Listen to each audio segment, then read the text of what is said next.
I still remember the exact moment I said thank you. Not because it was sincere, but because everyone in that room thought it was. The boardroom smelled like polished wood and burned coffee, the kind of place where decisions are made without anyone raising their voice. My father sat at the head of the table, hands folded, eyes distant. He wasn't looking at me. He hadn't been, not since the CEO, my cousin Daniel, cleared his throat and slid a thin white envelope across the table. "Nothing personal," Daniel said, his tone practiced. "We're going in a new direction." 14 years of my life, compressed into a sentence. I picked up the envelope but didn't open it. I didn't need to. I already knew what it contained. Termination papers, a severance clause full of silence, and a reminder that the company I helped build was never truly mine. This wasn't just a company, it was a family empire, founded by my grandfather in a garage with borrowed tools and unpaid favors. My father inherited control. My cousins inherited titles, and I, apparently, was only ever meant to inherit work. I was the one who slept on office floors, the one who skipped weddings and funerals, the one who designed the patent that changed everything. A modular energy optimization system, clean, scalable, defensible. The lawyers later valued it at $1.1 billion. Back then, they just called it a nice internal advantage. I built it under the company's name. I trusted blood more than contracts. That was my mistake. Daniel finally looked at me, his lips tight. "We'll escort you out after the meeting." Escort, as if I might steal something. My mother sat near the window, eyes fixed on the city skyline. She didn't speak. She never did when conflict threatened the image of unity. Silence was her contribution to betrayal. My younger sister texted me from under the table, "Don't make a scene," as if my dignity was the problem. I stood slowly. My legs felt steady, even though my chest didn't. Years earlier, I had imagined this room filled with applause, my name on the wall, my father finally proud. Instead, my name was being erased between agenda items. I smiled. Not wide, not bitter, just enough. "Thank you," I said. The word landed softly, like surrender. Daniel blinked, surprised. My father finally looked up, relief flickering across his face. Gratitude made them comfortable. Gratitude told them I would disappear quietly, like all inconvenient truths. I nodded once, placed the unopened envelope on the table, and walked out without another word. They thought the story ended there. They didn't know I had memorized every clause of the patent agreement. They didn't know the provisional filing had one flaw, a flaw I had warned them about and they ignored to save legal fees. They didn't know I had already received 3 quiet emails from competitors who understood exactly what they were looking at. As the elevator doors closed, my phone buzzed again. Unknown number. Short message. "We heard you're available." I stared at the screen. My reflection ghosted over the glass. That was the moment gratitude stopped being a courtesy and became leverage. They fired me thinking they owned my silence. What they didn't know was that legally I still owned something far more dangerous, and I was about to decide who deserved it. The first night after I was fired, I didn't sleep. Not because I was angry, but because my mind wouldn't stop replaying all the moments I should have recognized as warnings. Family dinners that doubled as strategy sessions, compliments that always came with conditions, praise that vanished the moment I asked for equity instead of applause. At 2:14 a.m., I opened my laptop and pulled up the original patent drafts. Every version, every timestamp, every overlooked footnote. That's when I found it again. The clause I'd flagged years ago during a rushed legal review. The company had filed the patent under its umbrella, but the core algorithmic framework, the heart of the system, had been submitted during a joint development window before my employment contract was finalized. Back then, I'd told Daniel it needed cleanup. He laughed. "You worry too much. We're family." Family. Legally, that word meant nothing. I leaned back in my chair, staring at the ceiling of my apartment, the one the company technically still paid for, at least until the end of the month. They'd given me 14 days to vacate, 14 days to disappear. 14 days was more than enough. By morning, the emails started coming in, not from rivals, but from inside my own bloodline. My father called first. "You embarrassed us," he said, skipping any pretense of concern.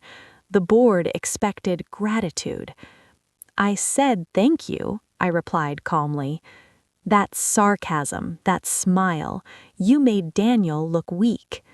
There it was. Not injustice, not betrayal, optics. "I built the patent that doubled your valuation, and you let him fire me?" A pause. Then, "You were compensated fairly." I almost laughed. Compensated with a salary? With promises? With the illusion of belonging? My sister called next, softer, but sharper in her own way. "You should have fought harder. Now people are talking." About what? That I worked myself out of the family? She exhaled. "Just don't do anything reckless. You know how fragile things are right now." Fragile for whom? By noon, Daniel sent a message, not a call. He never called when he wanted control. "Per your agreement, you are reminded of your confidentiality obligations. Any breach will be pursued aggressively." I read it twice, then forwarded it to my personal attorney. Her reply came 10 minutes later. "They're bluffing, and they know it." That afternoon, I met with 2 patent specialists in a quiet office overlooking the river. No company logos, no family names, just clean glass and honest questions. "Short version," one of them said after reviewing the documents, "you own the engine, they own the shell." The other leaned forward. "If you wanted to license it, you could. If you wanted to sell it," he paused, "you could name your price." A number floated through my mind. Not revenge-sized, legacy-sized. By evening, a black SUV idled outside my building. Daniel didn't get out, but my mother did. She looked smaller than I remembered, wrapped in the same calm she used to smooth over every family fracture. "Let's not make this ugly," she said, once we sat across from each other. I met her eyes. "It already is." She reached for my hand. "Your father built this for all of you." I pulled my hand back gently. "No, I built something for them, and they took it." Her voice lowered. "If you go against the family, there's no coming back." I nodded. "I know." She studied me, searching for hesitation. She didn't find any. Because while they were busy protecting a throne, I was holding the blueprint to the kingdom's power source. And tomorrow I was meeting with someone who didn't care about my last name, only what my invention could destroy or replace. They warned me that betraying the family would cost me everything. What they never considered was how much it would cost them when I stopped protecting them from the truth. The rival company's headquarters didn't look intimidating. That was the first thing that unsettled me. No marble floors, no family portraits disguised as legacy walls, just glass, light, and people who walked fast because they were building something, not guarding it. 14 floors up, I shook hands with a woman named Elena Ruiz, CEO, founder, no blood ties to anyone who had ever controlled me. "We don't poach people," she said as we sat down, "but we listen when talent walks away." I appreciated that she didn't ask why I was fired. She already knew. In this industry, family drama traveled faster than press releases. I opened my laptop and projected the diagrams. Not the full system, never that, but enough to make her advisors lean forward. "This," I said, pointing to a flow structure, "is what your competitors think they own." I clicked again. "This," I continued, "is what actually makes it work." Silence. One of her engineers whispered, "That's elegant." Elena didn't smile. She studied me instead. "And your former company?" I said. "They own the casing, the branding, the story, but not the soul," she finished. I nodded. That meeting lasted 3 hours. No raised voices, no threats, just questions that respected my intelligence and my scars. When she finally slid a document across the table, I didn't open it immediately.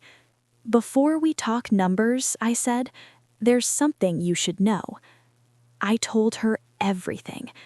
About my grandfather's dream, about my father's silence, about the way loyalty had been used like a leash. She listened without interrupting. When I finished, she said, "I won't ask you to hurt them." I met her gaze. "I'm not here to hurt anyone." I paused. "I'm here to stop being hurt." The number she offered wasn't the highest possible. It was cleaner than that. Structured, protected, public but timed. $1.1 billion, contingent on a 14-day due diligence window. 14 days. The same number they'd given me to clear my apartment. I almost smiled. That night, my phone exploded. Daniel somehow found out I'd met with competitors. "You're playing a dangerous game," he texted. "You're mistaken if you think you can do this alone." I typed one response. I already did. The next morning, the family emergency meeting was called, mandatory attendance. Same boardroom, same table, different energy. This time, they were waiting for me. Daniel spoke first. "We're willing to revisit your exit terms." My father nodded. "We can find a role, advisory, quiet." Quiet. They didn't ask what I wanted. They offered containment. "I appreciate that," I said, and I meant it, just not the way they thought. My sister leaned in. "You don't want to be remembered as the one who burned everything down." I looked around the room, at the company I built but never owned, at the family that loved the idea of me more than the reality. "I won't be," I said calmly. "I'll be remembered as the one who told the truth, with paperwork." That's when I placed a single folder on the table: patent analysis, ownership clarification, and a notice of intent. My father's face drained of color. Daniel stood abruptly. "You can't do this." I met his eyes. "You already did, 14 days ago." I stood to leave. This time, no one tried to escort me out. They still believed family loyalty would stop me. What they didn't know was that the clock had already started, and on day 14, the world would learn who really owned their future. Day 1 after the meeting. The company's lawyers sent a letter. Not an email, not a call. A letter. Thick, formal, meant to intimidate by weight alone. I didn't open it right away. I already knew the tone. Cease, desist, reconsider your future. What mattered wasn't what they said, it was how fast they said it. Fear always rushed ahead of strategy. By day 3, the pressure shifted from legal to personal. My aunt showed up unannounced at my apartment with homemade food and rehearsed concern. She talked about my grandfather, about how disappointed he would be if he could see us now. I listened politely. When she finished, I asked one question. Did he know they fired me without warning? She didn't answer. Day 5, my severance was accidentally delayed. Payroll blamed compliance. Compliance blamed banking. Banking blamed an internal review. A small cruelty, but deliberate. Family knew exactly how to make pain feel administrative. Day 7, the rumors started. That I was unstable. That I'd stolen code. That I was being used by competitors who would discard me once they got what they wanted. My name, once spoken with pride, was now attached to warning labels. I said nothing. Silence unnerved them more than rage ever could. Meanwhile, Elena's team worked quietly. Due diligence wasn't about discovering risk, it was about mapping consequences. What would happen when the market realized the core technology powering my family's empire no longer belonged to them? The answer was always the same: a slow collapse disguised as confidence. On day 9, my father called again.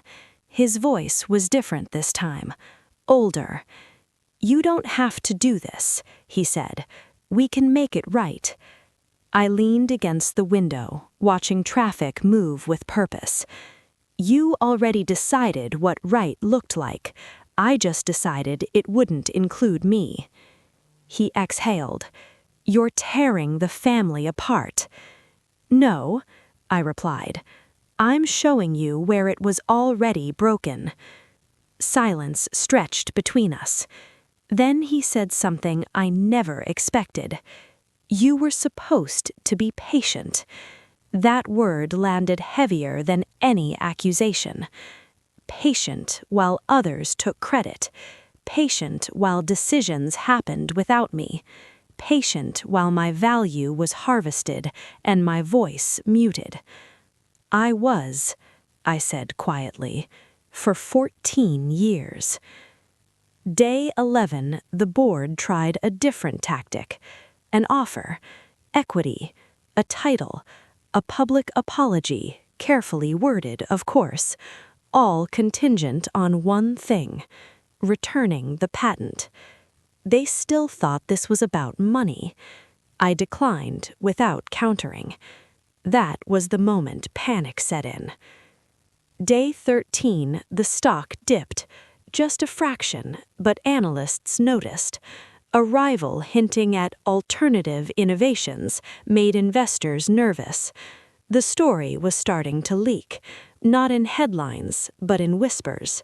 And whispers move markets faster than facts. That night, I packed the last box from my apartment.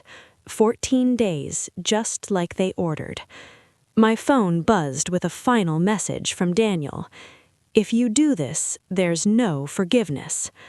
I looked around the empty room. Forgiveness had never been part of the contract. At midnight, I signed the final authorization. At 12:01 a.m., the sale executed. The patent transferred. The future rerouted. I slept for the first time in 2 weeks. They thought the damage would be immediate, loud and explosive.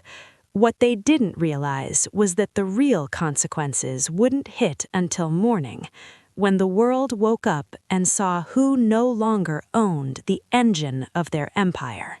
I woke up to silence. No alerts, no frantic calls, No vibrating phones skittering across the nightstand. That's how I knew it had worked. At 8:17 a.m., the first news brief dropped. Not about me, not about the family, but about a strategic innovation acquisition by Elena's company. The language was careful, technical, almost boring. But the market isn't fooled by boring words. By 9:03, my former company's stock stalled mid-rise. By 9:41, analysts started asking questions that hadn't been approved yet. By 10:12, trading volumes spiked in a way that screamed uncertainty. I made coffee and watched it all unfold from my kitchen. Daniel called at 10:19. I didn't answer. My father called at 10:22. I let it ring once longer, then picked up. "They knew," he said without greeting. "The investors knew before we did." I closed my eyes. That's what happens when you don't know what you own. "You promised loyalty," he said, his voice cracking. "You promised this family." I thought about every late night, every deferred bonus, every time I was told next year. I promised effort. You promised protection. We both know who broke it first. By noon, the board issued a statement claiming confidence in existing IP infrastructure. The words were hollow.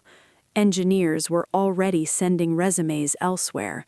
They knew which systems actually worked and which ones were shells. My sister texted me. "They're blaming you publicly." I stared at the message for a long time. Then I typed back, "They always did. This time it just costs them money." At 2 p.m., Elena called. "It's official," she said, "and public." I thanked her, not the weaponized gratitude from before, but the quiet kind that comes after survival. "We'll protect your authorship," she added. "Your name stays on the architecture." That mattered more than the money. The press found me by evening. I declined interviews. I declined offers to tell my side. I didn't want a spectacle. I wanted closure. But family doesn't let go that easily. That night, my mother showed up again, this time without calm.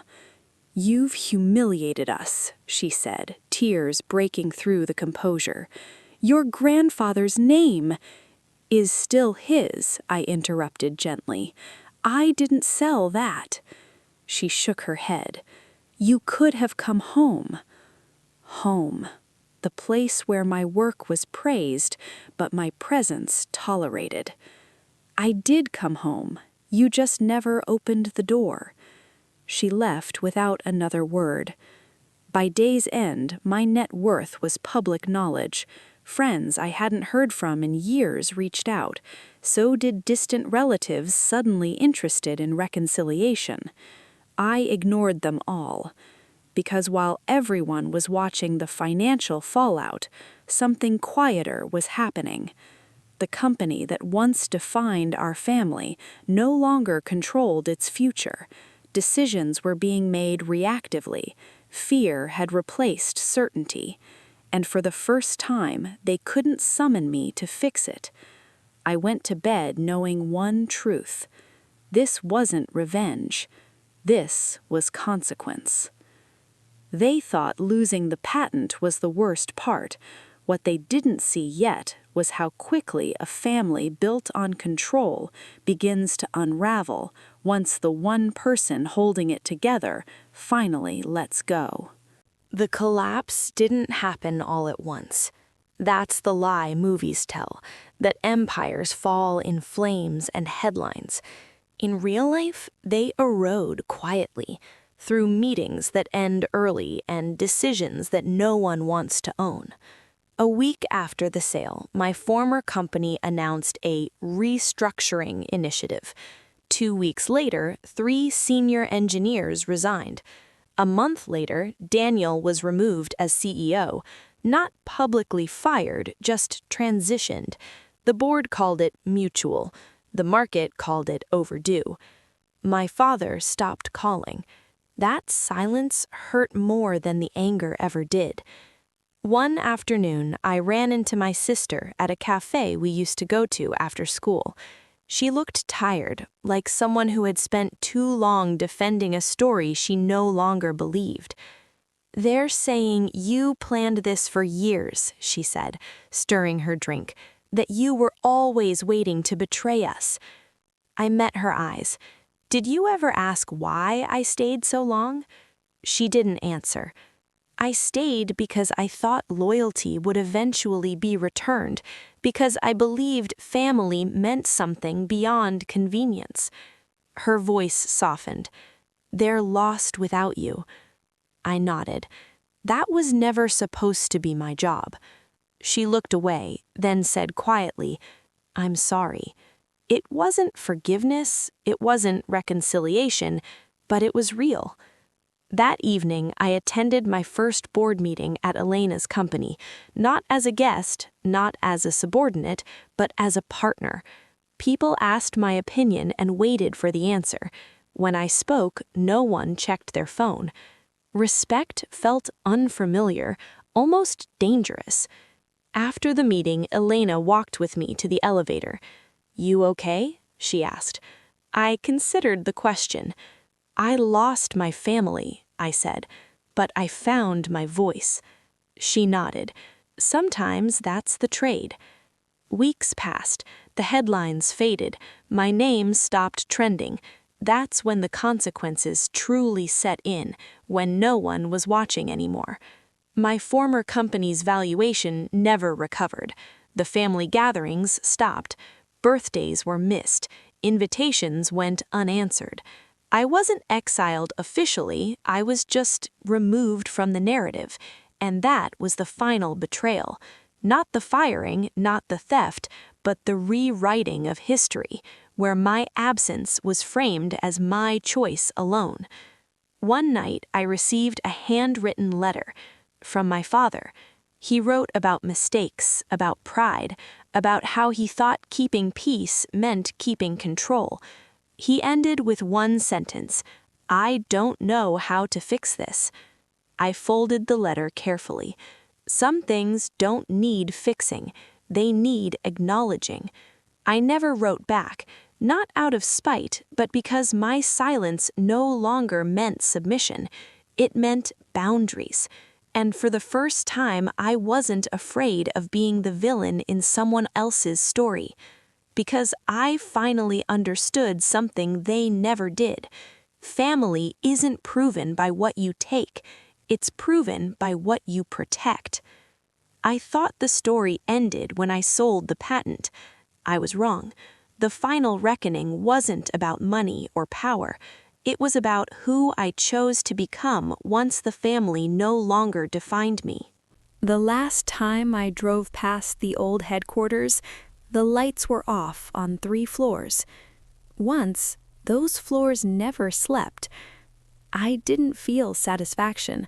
I felt distance, the kind that only comes after grief has finished its work. Months had passed since the sale, long enough for the noise to fade, long enough for people to stop asking how much and start asking why. That question mattered more. I had moved into a smaller place near the water. No company-paid furniture, no security badge hanging by the door, just space, mental and physical, to exist without proving my worth. Elena's company launched the new system publicly that spring. My name appeared in the technical appendix, not as a headline, not as a hero, just as the architect. That was enough. The first real family gathering I was invited to again was my grandmother's birthday. Neutral ground. No speeches, no boardroom energy, just cake and cautious glances. My father stood across the room, thinner than I remembered, older. He didn't approach. I didn't either. Halfway through the evening, my grandmother took my hand.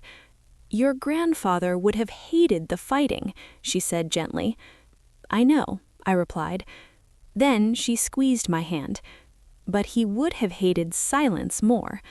That night, my father finally spoke to me. Not as a patriarch, not as a CEO, just as a man who had lost control of the story. "I thought if I kept the company intact, the family would stay intact," he said. I looked at him, not with anger, but with clarity. "You kept the company. You lost the family." He nodded, no defense left. We didn't reconcile, but we understood each other, and sometimes understanding is the real ending.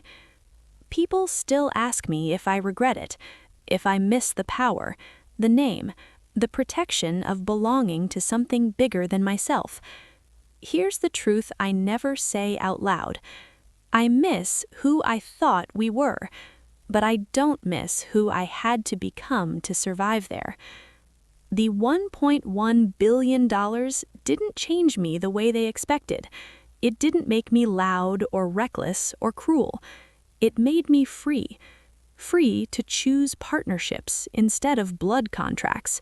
Free to walk away from rooms where respect was conditional. Free to say thank you when I meant it, and nothing when I didn't. The irony still makes me pause. The day they fired me, they thought gratitude meant obedience. They never imagined gratitude could be an ending, or a beginning. Because when I said thank you, I wasn't thanking them for the job. I was thanking them for clarity. And 14 days later, I proved I no longer needed their permission to own my future. If this story teaches anything, it's this. Betrayal doesn't always come with knives. Sometimes it comes with handshakes, silence, and a belief that you'll never dare to walk away until you do.